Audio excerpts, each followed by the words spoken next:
Olá, meu irmão, olá, minha irmã, graça e paz de Cristo no seu coração.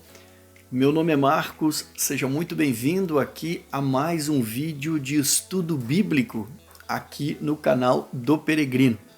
Toda terça-feira nós temos publicado aqui no canal um vídeo com um estudo bíblico. Nós estamos dentro do nosso programa estudando aqui os livros do Pentateuco. Hoje, em particular, então, nós falaremos neste vídeo sobre o capítulo 27 do livro de Números.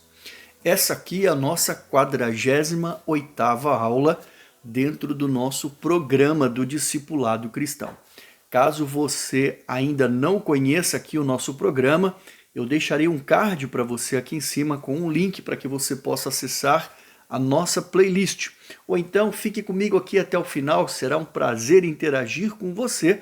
E ao final também eu vou deixar aqui um card para que você possa também acessar a playlist desse nosso projeto, ok? Pois bem, enquanto você vai aí se preparando, vamos aqui fazer uma oração para que Deus nos acompanhe nesse momento. Feche os seus olhos e me acompanhe. Querido Deus, mais uma vez, ó Pai, diante da Tua presença, nós estamos aqui, ó Senhor, para dedicar um tempo ao estudo da Tua Palavra. Te pedimos, ó Pai, que nos acompanhe nesse momento, Senhor, nos abrindo, ó Deus, a nossa mente, o nosso coração, o nosso entendimento, nos dando sabedoria e discernimento, para que possamos compreender a Palavra revelada, os mistérios da Tua Sagrada Escritura. Entrego nas Tuas mãos este momento e a vida da pessoa que está aqui, Senhor, acompanhando esse discipulado. Seja com ela, seja na vida dela, queira abençoar, Senhor, ouvindo as necessidades do seu coração, dando a ela força e sabedoria para enfrentar toda e qualquer adversidade. Em nome de Jesus eu oro e te agradeço por tudo. Amém. Querido, vamos lá então? Abra sua Bíblia no livro de Números, capítulo 27. Nós vamos ver aqui que é um capítulo que pode ser dividido em 3 assuntos. O primeiro deles seriam as filhas de Zelofeade, que vai aí do verso 1 até o verso 11. Depois nós temos um outro assunto onde Deus vai anunciar a morte de Moisés, que vai do verso 12 ao verso 17. E do verso 18 ao 23, Deus vai indicar Josué para a sucessão de Moisés. Então são 3 assuntos basicamente dentro desse capítulo, um capítulo muito rico, muito interessante, que eu recomendo que você fique aqui nos acompanhando, porque eu tenho certeza que aprenderemos muita coisa juntos. Só para recapitular aqui, no capítulo anterior, na videoaula anterior, nós falamos aqui sobre o segundo censo do povo de Israel e nós vimos lá a orientação de Deus para a divisão e a distribuição das terras e que elas então seriam feitas quando eles chegassem lá nas terras de Canaã, que elas deveriam ser feitas e distribuídas conforme os nomes que estavam na lista do censo realizado e que depois, então, seria realizado um sorteio. Ou seja, quem não estivesse na lista, teoricamente, não receberia propriedade. Então, vai surgir aqui uma situação fora dessa regra. Ou seja, quando o primeiro assunto fala aqui das filhas de Zelofeade, é exatamente uma situação a parte daquela condição que Deus havia pré-estabelecida. Eu me recordo que na videoaula anterior, para poder facilitar a sua busca, vou deixar um card aqui para você também, nós temos ali um momento em que quando eu falo da tribo de Manassés, eu já antecipo que nós falaríamos sobre elas agora. Então, nós vamos ver ali que elas, então, diante dessa situação, vão procurar Moisés, trazendo para ele um problema para que fosse resolvido. E vamos então começar aqui a leitura da primeira parte do nosso texto bíblico. Acompanhe comigo na sua Bíblia aí, capítulo 27 do livro de Números. Então vieram as filhas de Zelofeade, filho de Éfer, filho de Gileade, filho de Maquir e filho de Manassés, entre as famílias de Manassés, filho de José. E são estes os nomes delas. Temos aqui os nomes dessas mulheres: Macla, Noa, Hogla, Milca e Tirza. Elas se apresentaram diante de Moisés, diante do sacerdote Eleazar e diante de todos os chefes e diante de todo o povo à porta da tenda do encontro, dizendo: nosso pai morreu no deserto e não estava entre os que se ajuntaram contra o Senhor no grupo de Corá, mas morreu por causa do seu próprio pecado e não teve nenhum filho homem. Por que se tiraria o nome de nosso pai do meio da sua família só porque não teve filhos? Dê-nos uma herança entre os parentes de nosso pai. Verso 5. Moisés então apresentou a causa delas ao Senhor, e o Senhor disse a Moisés: as filhas de Zelofeade estão pedindo o que é justo. Certamente você deve dar-lhes propriedade como herança entre os parentes do pai dela, e deverá transferir a elas a herança do pai. E diga aos filhos de Israel: se alguém morrer e não tiver filho, passem a herança dele para a filha. Se não tiver filha, deem a herança aos irmãos dele. Porém, se não tiver irmãos, deem a herança aos irmãos do pai dele. E se também o pai não tiver irmãos, deem a herança ao parente mais chegado de sua família, para que tome posse dela. Isso será prescrição de direito aos filhos de Israel, como o Senhor ordenou a Moisés. Amém? Então essa é a primeira parte. Vamos falar aqui sobre ela antes de avançarmos no texto bíblico. Nós vimos aqui então que existe o nome de 5 mulheres, né? As filhas de Zelofeade, que era um descendente da tribo de Manassés. Lembrando que Manassés era um dos filhos de José, tá? O nome dessas mulheres, como nós vimos, Macla, Noa, Hogla, Milca e Tirza. E que por estarem, digamos assim, se sentindo de uma certa forma prejudicadas pela lei de herança que foi estabelecida, elas então se reúnem e vão procurar Moisés e o sumo sacerdote Eleazar, juntamente com os demais líderes das tribos e o povo, diante do povo, e vão apresentar a situação delas, fazendo ali uma petição. Um fato que eu quero aqui chamar a atenção é que quando nós vamos aqui ao versículo 2, nós vamos ver ali que elas vão aonde? Diante da tenda do encontro. Tenda do encontro, né, como você se lembra, era ali o ambiente dentro do tabernáculo, era um local público aonde decisões significativas e relevantes eram tomadas. E elas então fazem questão, né, como nós vimos ali no verso 3, de começar lembrando que o pai delas, Zelofeade, quando em vida, ele não havia se juntado ao povo que se rebelou contra o Senhor na rebelião promovida por Corá.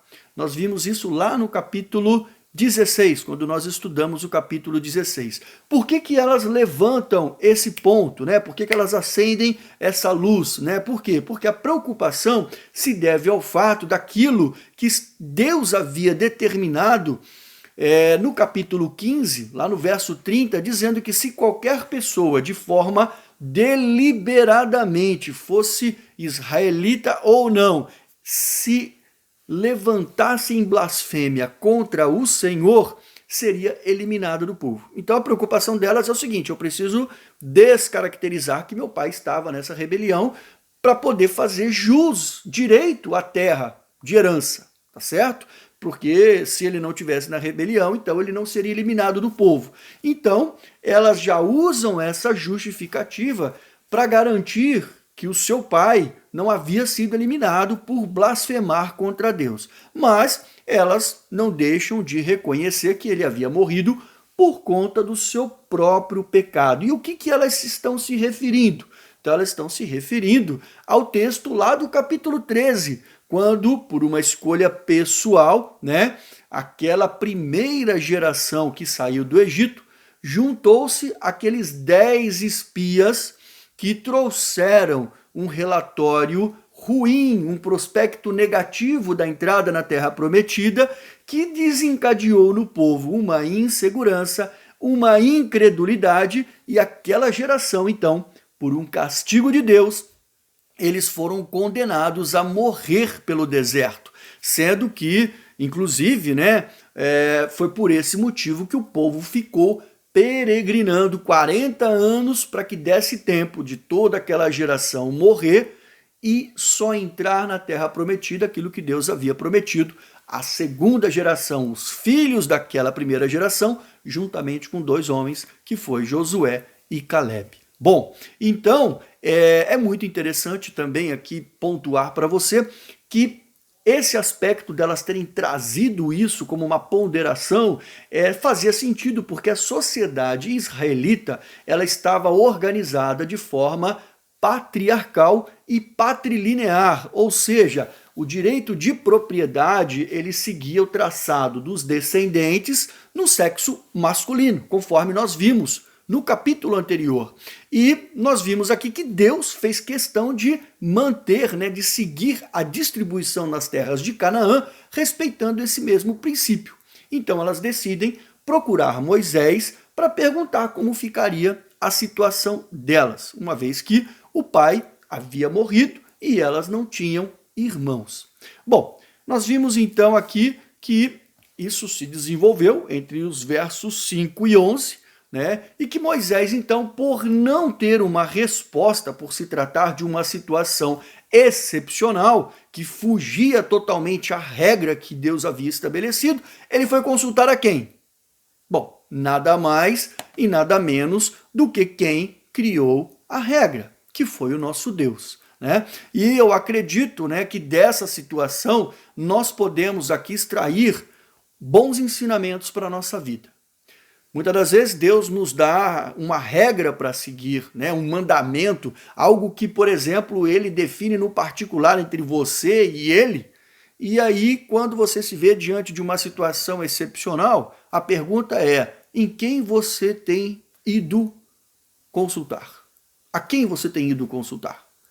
Uma situação entre você e Deus, você tem ido consultar a sua esposa, ou você, o teu esposo, ou o teu melhor amigo, ou a tua melhor amiga, ou até mesmo o teu pastor, a tua pastora. Pois bem, fica aqui um ensinamento de Moisés para nós. A regra e o mandamento veio de Deus, então qualquer coisa excepcional à regra deveria vir da parte de Deus. E essa obediência de Moisés, nós já vimos ele fazer da mesma forma em capítulos anteriores, como nós vimos já quando houve aquela situação do transgressor do sábado, ou então até mesmo daquele que blasfemou contra Deus. Moisés foi consultar ao Senhor o que deveria ser feito, que pena deveria ser aplicada àqueles 2 homens.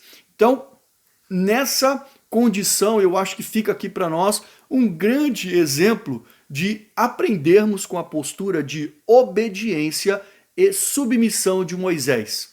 E por falar em submissão, eu não posso deixar de destacar para você aqui que, no meu ponto de vista, a submissão a Deus é, sem sombra de dúvida, né, a obediência, uma das mais importantes, se não a mais importante disciplina espiritual. No meu ponto de vista, é a primeira, sem a qual nenhuma das outras faria sentido ou faz sentido na nossa vida.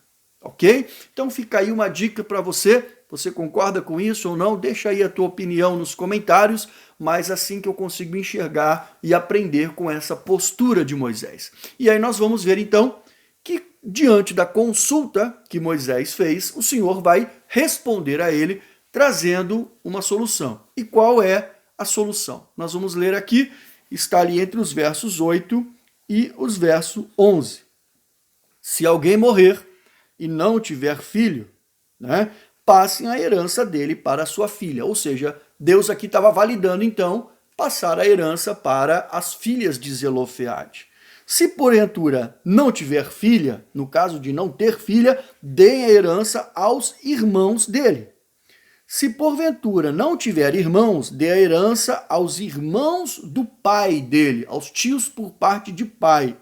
E se também não tiver pai, né, se também o pai não tiver irmãos, perdão, dê a herança ao parente mais chegado da família para que tome posse dela. Bom, então como nós podemos ver aqui, para fechar essa primeira parte, né, eu quero aqui apenas só fazer mais duas observações para você. Nós vamos ver que quando a gente vai ao livro de Josué, lá no capítulo 17, entre os versos 3 e 4, onde nós vamos ver que naquele momento as terras estão sendo distribuídas aos integrantes da tribo de Manassés, Josué vai seguir as orientações conforme Deus determinou aqui nesse texto bíblico. Então, aqui o que está sendo determinado vai ser cumprido lá na frente.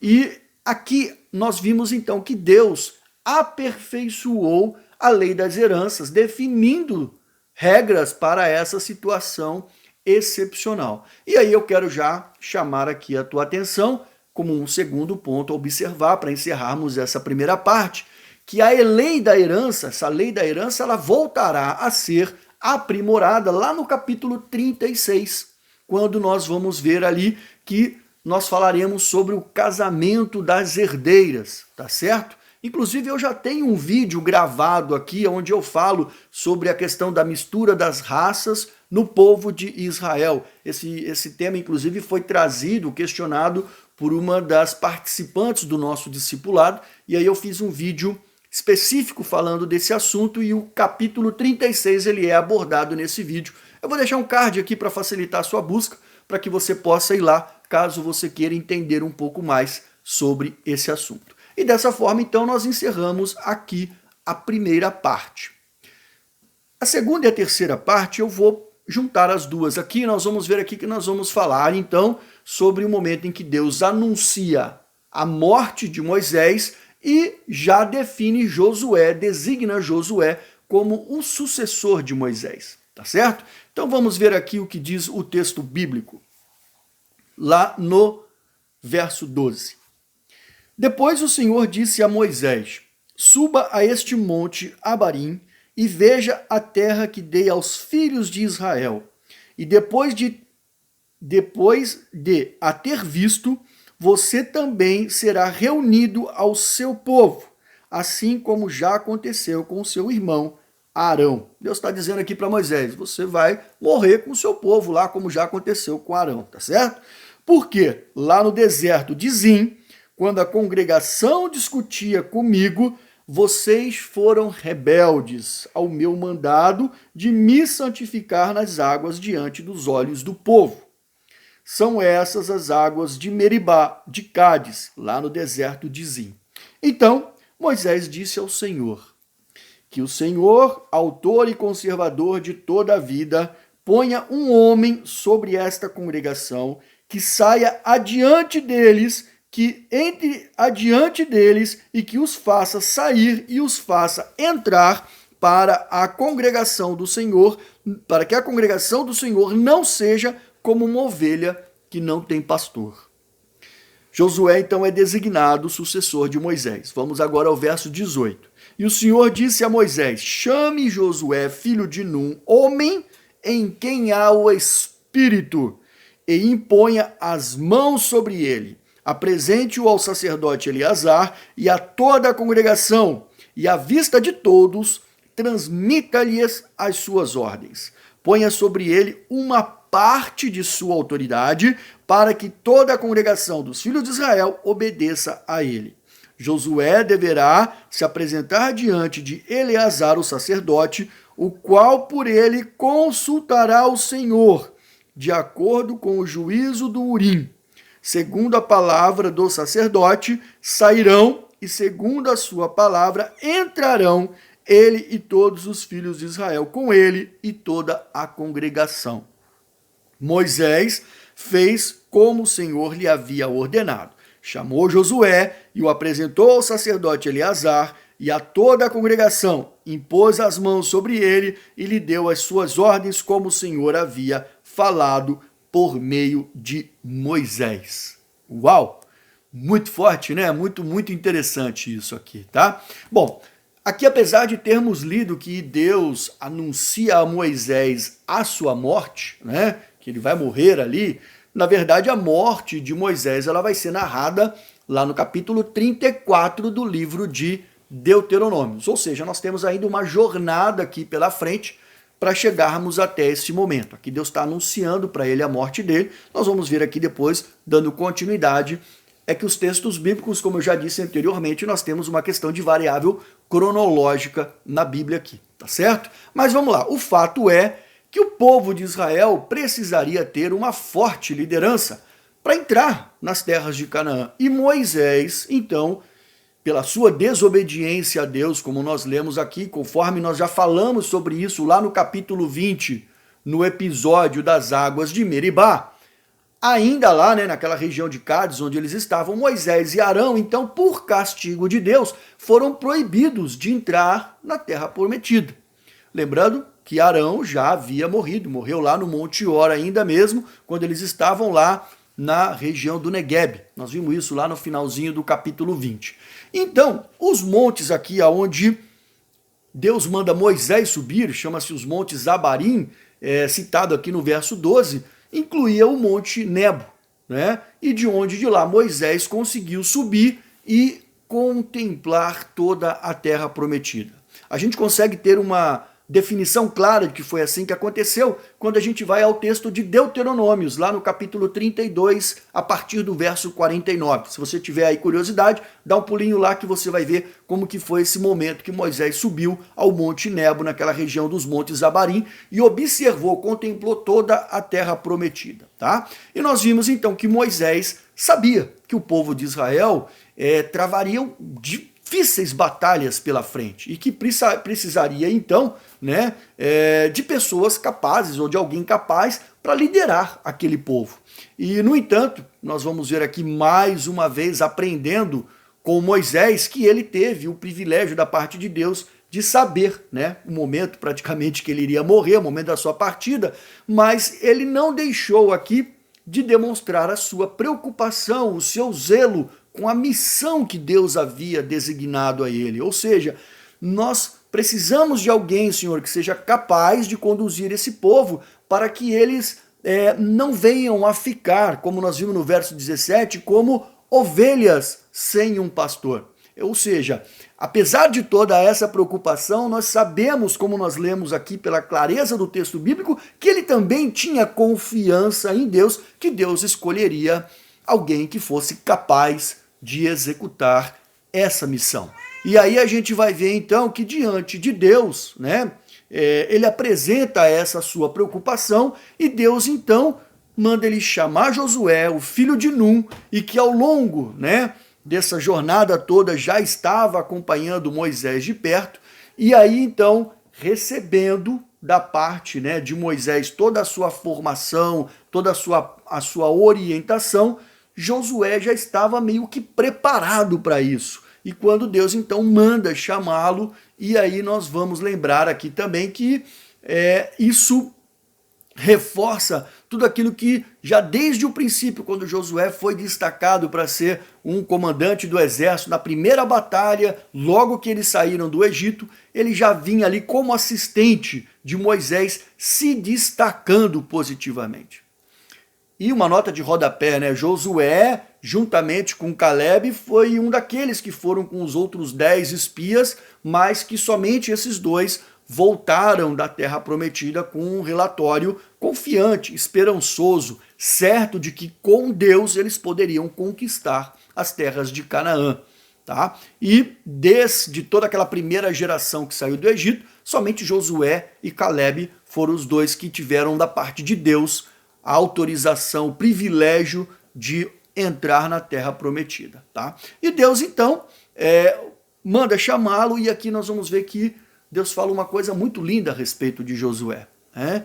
É uma coisa muito forte. Ele fala assim, ó, homem em que há o Espírito. Lembrando que na Bíblia aqui o Espírito ele está grafado com letra maiúscula, a grafia é com letra maiúscula, e toda vez que na Bíblia traz Espírito com letra maiúscula, refere-se aí ao Espírito de Deus. Então, Deus estava dizendo que Josué tinha em si o Espírito de Deus. Isso é muito forte, coisa linda isso, não é verdade? Eu quero ter o Espírito de Deus comigo.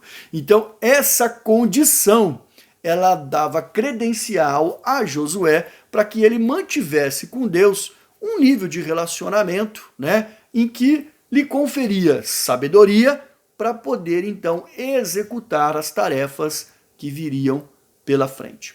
E aí a gente vê que dentro das orientações de Deus, Moisés deveria impor as mãos sobre Josué publicamente, num ato de transferência de autoridade, representando aí a transferência de autoridade de um estadista para o seu assistente. E nós vemos que tudo teve que ser feito publicamente para que o povo pudesse ver e receber a liderança delegada a Josué como uma coisa inquestionável. Isso é mais um aprendizado que a gente extrai desse texto, que muitas das vezes a gente recebe alguma tarefa, alguma incumbência, alguma responsabilidade ministerial, porém quando isso não é publicamente dito, é possível que hajam questionamentos, porque as pessoas podem simplesmente alegar, argumentar que não sabiam, que não conheciam. Então,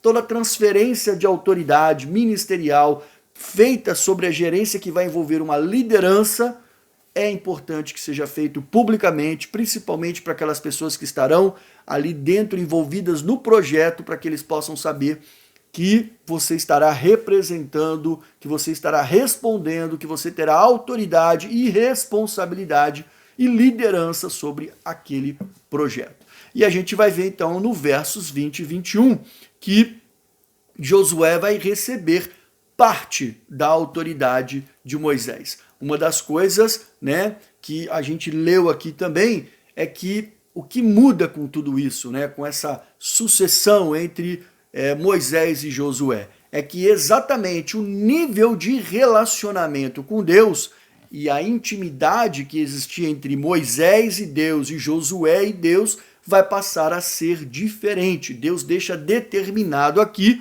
como que as coisas deveriam acontecer. Lembrando que Moisés falava com Deus face a face, né? Nós vimos isso lá no capítulo 12, entre os versos 6 e 8.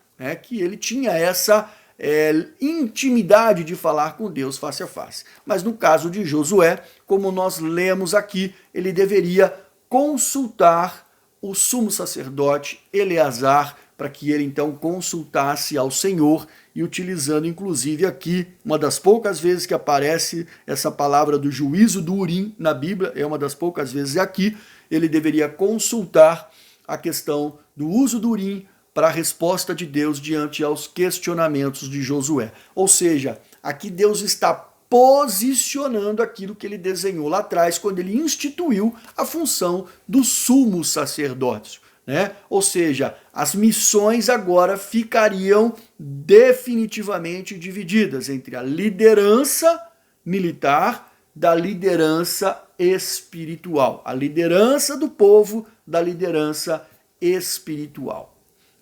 Legal, né? Muito forte. Pois bem, só para a gente poder concluir, né, a posição de Moisés, no relacionamento de Moisés com Deus, como eu já disse até anteriormente em outros vídeos aqui, era totalmente diferente. E isso faz todo sentido e fazia todo sentido porque quando nós falamos logo no começo do estudo do Êxodo sobre o chamado de Moisés, nós vimos ali um pouco sobre o estudo da vida de Moisés e eu comentei com vocês que Moisés ele é visto como uma personalidade de comportamento, de missão parecido ou uma pré-figuração ou algo que sempre apontava para Cristo Jesus. Inclusive a gente tem vários estudos comparativos entre aquilo que aconteceu na vida de Moisés com fatos que aconteceram na vida de Jesus, fazendo aí esses paralelos entre essas duas missões, ok? E assim nós terminamos aqui